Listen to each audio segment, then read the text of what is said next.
Hi friends, എല്ലാവരും cut off പ്ലസിൻ്റെ പുതിയ വീഡിയോയിലേക്ക് സ്വാഗതം. അപ്പോൾ ഇന്നലെയാണ് ഡിഗ്രി ലെവൽ പ്രിലിംസിൻ്റെ ആദ്യത്തെ സ്റ്റേജ് കഴിഞ്ഞിട്ടുണ്ടായിരുന്നത്.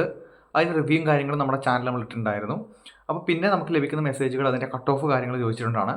അപ്പോൾ നമുക്കറിയാം 3 ലെവലായിട്ടാണ് ഡിഗ്രി ലെവൽ പ്രിലിംസ് നടക്കുന്നത്. അതുകൊണ്ട് തന്നെ ആദ്യത്തെ ലെവലിൻ്റെ മാത്രം ക്വസ്റ്റ്യൻ പേപ്പർ എടുത്തുകൊണ്ട് നമുക്കൊരു കട്ട് ഓഫ് പ്രവചിക്കാനൊന്നും പറ്റില്ല. അങ്ങനെ ആരെങ്കിലും പറയുന്നത് തെറ്റായിട്ടുള്ള കാര്യമാണ്. ഇനി നടക്കാൻ പോകുന്ന 2 ലെവൽസ് കൂടി നോക്കിയ ശേഷം മാത്രമേ നമുക്ക് കട്ട് ഓഫ് പറയാൻ പറ്റുകയുള്ളൂ. പക്ഷേ ഈ ഒരു പരീക്ഷ ഞാൻ പറഞ്ഞ ഒരു ആവറേജ് ലെവൽ എക്സാം ആയിരുന്നു. അല്ലെങ്കിൽ ആവറേജ് ലെവൽ ഒരിക്കലും താഴേക്ക് വരുന്ന മീൻസ് ഈസി ആയിട്ട് എഴുതാൻ പറ്റുന്ന ഒരു എക്സാം ആയിരുന്നു. അല്ലെങ്കിൽ നമ്മൾ വീട്ടിൽ സ്വസ്ഥമായിട്ട് ഇരുന്ന് എഴുതുമ്പോൾ നമുക്ക് തോന്നുകയാണ് ഒരു എക്സാമിൻ്റെ പ്രഷറിൽ എക്സാം ഹാളിൽ ഇരുന്നുകൊണ്ട് നമുക്ക് വളരെ എളുപ്പത്തിൽ ഈ എക്സാം എഴുതാൻ പറ്റുന്ന ഒരു എക്സാം അല്ല. മാത്സ് നല്ല ടൈം കൺസ്യൂമിംഗ് ആണ്. ഇംഗ്ലീഷും ചോദിച്ചതും പാറ്റേൺ ഒന്ന് മാറിയിട്ടാണ് ചോദിച്ചിട്ടുണ്ടായിരുന്നത്. പിന്നെ GK ക്വസ്റ്റ്യൻസ് നല്ല ടൈം എടുത്ത് വായിച്ച് മനസ്സിലാക്കേണ്ട ക്വസ്റ്റ്യൻസ് ആണ്.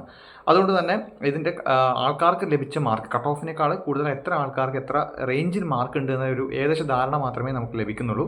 അത് പല ചാനലുകളിലും പല യൂട്യൂബ് വീഡിയോസിൻ്റെ കമൻറ്റുകളിലും നമ്മുടെ തന്നെ ടെലഗ്രാം ചാനലൊക്കെ നടത്തിയ പോൾസിൻ്റെയൊക്കെ അടിസ്ഥാനത്തിൽ ഒരു 40 to 50 റേഞ്ചിലാണ് ആൾക്കാർക്ക് കൂടുതലായിട്ട് മാർക്ക് സ്കോർ ചെയ്തവരുള്ളത്. അപ്പോൾ ആ ഒരു LSGSൻ്റെ കട്ട് ഓഫ് നമുക്കറിയാം വേക്കൻസി കുറവായതുകൊണ്ട് തന്നെ മീൻസ് SIയുടെ കട്ട് ഓഫുമായിട്ട് ചെറിയ വ്യത്യാസങ്ങളുണ്ടാവും. LSGSൻ്റെ കട്ട് ഓഫ് ഒരു അല്പം ഉയർന്നു നിൽക്കുന്നു തന്നെയാണ് തോന്നുന്നത് കമ്പയറിംഗ് ടു SI പോലത്തെ എക്സാമുകൾക്ക്. അപ്പോൾ ഒരു 40 മുതൽ 50 മാർക്കിനിടയിൽ ഒക്കെ സ്കോർ കൂടുതലാണ് നമ്മുടെ വീഡിയോസ് ഇടയിൽ കമൻറ്റിലും അതുപോലെ തന്നെ ഞാൻ കിട്ടിയ മെസ്സേജുകളും ടെലഗ്രാം ചാനലൊക്കെ കണ്ടത് ഒരു 40 to 50 റേഞ്ചിലെ ആൾക്കാർ ഒരുപാടുണ്ട്. 50 മുകളിലേക്ക് അത് ഏകദേശം മെയിൻസ് എഴുതാൻ പറ്റുന്ന ഉറപ്പിക്കാൻ പറ്റുന്നവരാണ്. പക്ഷേ 40-45 ഉള്ളവരും എന്ത് ചെയ്യണം, എൻ്റെ അഭിപ്രായത്തിൽ മെയിൻസിന് വേണ്ടി പ്രിപ്പയർ ചെയ്ത് തുടങ്ങണം. കാരണം ചിലപ്പോൾ കട്ട് ഓഫ് SIയുടെ കട്ട് ഓഫ് ഏകദേശം കഴിഞ്ഞ തവണ 35-37 ഒക്കെ റേഞ്ചിലൊക്കെ വന്നിട്ടുണ്ടായിരുന്നു. അപ്പോൾ ആ ലെവലിലേക്ക് SIയുടെ കട്ട് ഓഫ് ഇറങ്ങി പോകാനുള്ള ചാൻസ് ഉണ്ട്. കട്ട് ഓഫ് അല്ല മീൻസ് 3 ലെവൽ നടന്ന എക്സാം കഴിഞ്ഞതിൻ്റെ കാര്യമാണ് പറയുന്നത്. അവസാന ഘട്ടത്തിൽ എത്തുമ്പോൾ അങ്ങനെ പോകാൻ ചാൻസ് ഉണ്ട്.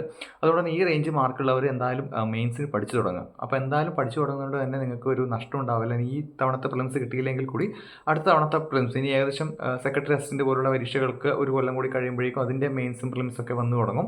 അതിൻ്റെ ഇപ്പോൾ ഒരു റാങ്ക് ലിസ്റ്റ് ഏകദേശം ഒരു വർഷം ആവാൻ പോവുകയാണ്. അപ്പോൾ അത് കഴിഞ്ഞ ശേഷം വീണ്ടും അതിൻ്റെ കാര്യങ്ങൾ വരും. സെക്രട്ടറി അസിസ്റ്റൻ്റ് വരും, യൂണിവേഴ്സിറ്റി അസിസ്റ്റൻ്റ് വരും, വീണ്ടും കമ്പനി ബോർഡ് അസിസ്റ്റൻ്റ് വരും. ഡിഗ്രി ലെവൽ നോക്കുന്നവർക്ക് വീണ്ടും ഒരു കൊല്ലം കൂടി കഴിയുമ്പോഴേക്കും ഒരു പരീക്ഷകളെല്ലാം തന്നെ വീണ്ടും വരും. അപ്പോൾ അത്തരം ആ അവസ്ഥയിൽ നിങ്ങൾക്കത് ഉപകരിക്കും. എന്തായാലും ഇപ്പോഴേ തുടങ്ങിക്കഴിഞ്ഞാൽ ഉപകരിക്കും. പല ആപ്പുകൾ ഇപ്പം തന്നെ അതിൻ്റെ ഫൗണ്ടേഷൻ ബാച്ചുകളൊക്കെ സ്റ്റാർട്ട് ചെയ്യുന്നത് അതുകൊണ്ടാണ്. അപ്പോൾ എന്തായാലും നമുക്ക് ഇപ്പോൾ കിട്ടിയ അല്ലെങ്കിൽ ഈ ഒരു ക്വസ്റ്റ്യൻ പേപ്പർ മാത്രം വെച്ചിട്ട് ഒരു മൊത്തം പരീക്ഷയുടെ അല്ലെങ്കിൽ ഈ ഡിഗ്രി പ്രിലിംസിൻ്റെ മൊത്തത്തിലൊരു കട്ട് ഓഫ് നമുക്കിപ്പോൾ പറയാൻ പറ്റില്ല.